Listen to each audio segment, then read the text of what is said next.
1813 के एक्ट ने चीन और चाय के व्यापार को छोड़कर एकाधिकार समाप्त किया।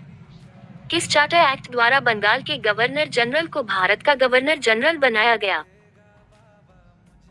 1833 के एक्ट से लॉर्ड विलियम बेंटिक भारत के प्रथम गवर्नर जनरल बने। चार्टर एक्ट 1853 के संबंध में कौन सा कथन सही है? 1853 में पहली बार खुली प्रतियोगी परीक्षा सिविल सर्विसेज का सिद्धांत स्वीकार किस अधिनियम द्वारा विधायी एवं कार्यकारी कार्यों को पृथक किया गया?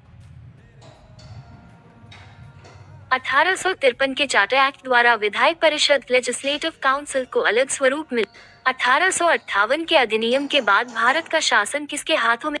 1858 के एक्ट से कंपनी शासन समाप्त हुआ और शासन सीधे ब्रिटिश क्राउन के।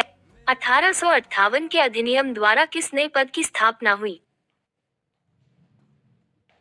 भारत के शासन की देखभाल के लिए भारत सचिव सेक्रेटरी ऑफ स्टेट पद बनाया गया। 1909 के अधिनियम मौले मिंटो सुधार की प्रमुख विशेषता क्या थी? 1909 के एक्ट ने मुस्लिमों के लिए पृथक निर्वाचक मंडल की शुरुआत की थी। 1919 के अधिनियम द्वारा प्रांतों में किस व्यवस्था की शुरुआत हुई? 1919 के मॉन्टेग्यू चेम्सफोर्ड सुधारों द्वारा प्रांतों में द्वैत शासन या 1935 के अधिनियम की कौन सी विशेषता?